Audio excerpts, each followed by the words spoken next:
Hey everybody, it's Mickey Kaiser with War Room Relics. Back with another video from the shop. It's been a while since we've done one of these from the shop. Still trying to recover from that Oklahoma City fiasco. For those of you not familiar, at the end of June, I went out to attend a show in Oklahoma City. And that thing turned out to be an absolute disaster. But it had some saving grace at the end. We started out 2 hours late. AC quit 20 minutes into the trip. Got stuck in traffic for a couple hours.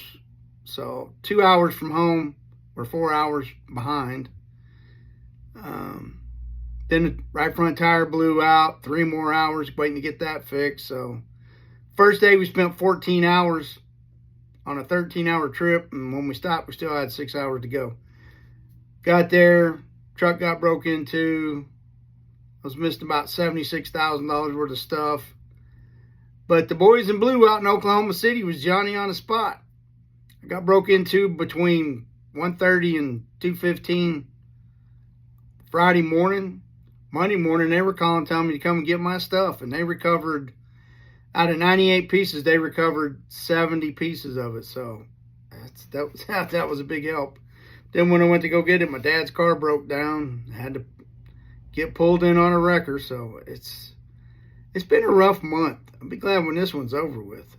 But anyway, now that that's all out of the way, what we have today for you, again, these are just little informational videos to help you out when you're out at the show, when you're looking for a piece, or you spot a piece and you don't know what it is. Hopefully these will help you out.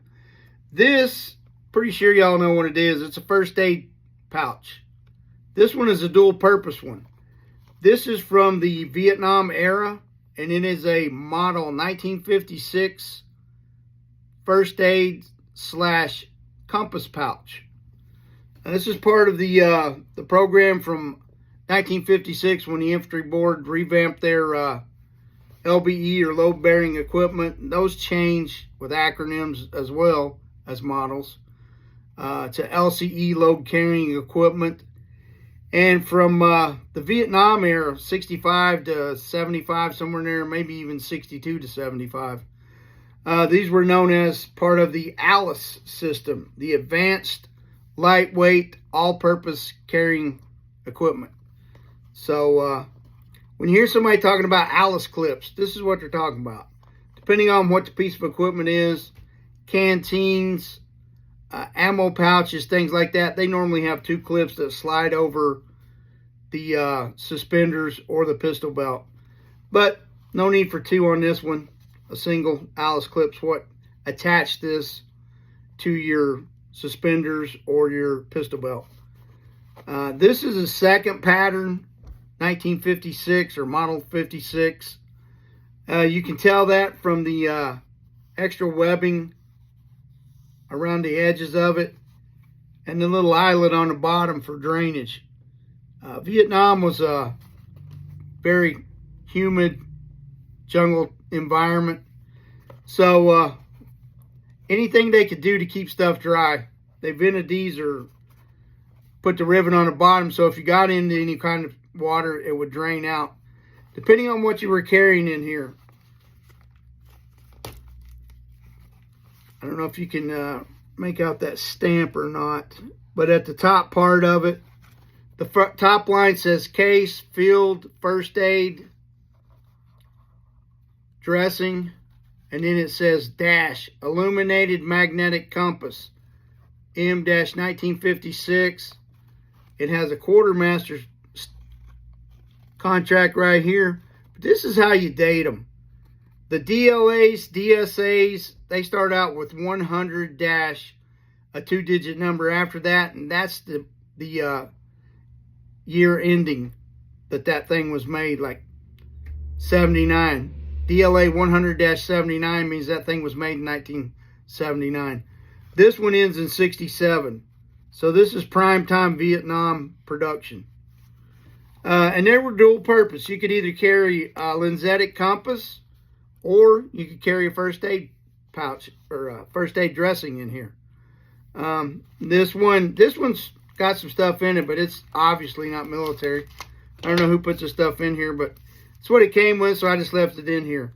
Normally your first aid dressing would have been in a black or a dark green plastic covering to keep the bandage dry. This one's, I don't know, some kind of commercial thing, but it's still got the 2 safety pins on it. Then somebody stuck some Band-Aids in it. These are not military. I just, like I said, it came with them, so I left them in there. But the World War I Model 1910 first aid pouches, those things started out around 1902, 1904. Then they had some updates, but they're referred to as the Model 1910. Then you had World War II. You had 3 different versions. You had a Model 1924. You had a Model 19... I can't remember one of them, but the last one was a 1942. So I'm going to go back and double check my books and figure out what the third, but there were 3 different models of World War II first aid pouches. The Model 1956 was made after the Korean War, but this thing was used pretty much from the 60s all the way up until the late 80s into the 90s. I carried one of these. Actually, I carried 2, just depending on what was going on. You had a first aid packet in one, and if you had a need for it, you carried a compass in the other. A lot of people would carry these upside down. I don't know what the purpose of that was. Supposedly it was quicker to get your first aid packet out. I carried mine upright like most guys did. We didn't do that John Wayne crazy stuff. Not to say that John Wayne was crazy, because whatever the Duke wanted to do, a lot of people followed. I probably would have been one of them. Anyway, this is just a quick informational thing. It's not quick, though. It's gone 7 minutes, so I'm going to wrap this up. This is on War Room Relics. You can find this under Vietnam era and field gear. If you have any questions, feel free to give us a call. Thanks. We'll be getting caught up on these this week. Don't have a show again until Marietta, so hopefully we'll get several of these knocked out. Thanks. You guys have a great day.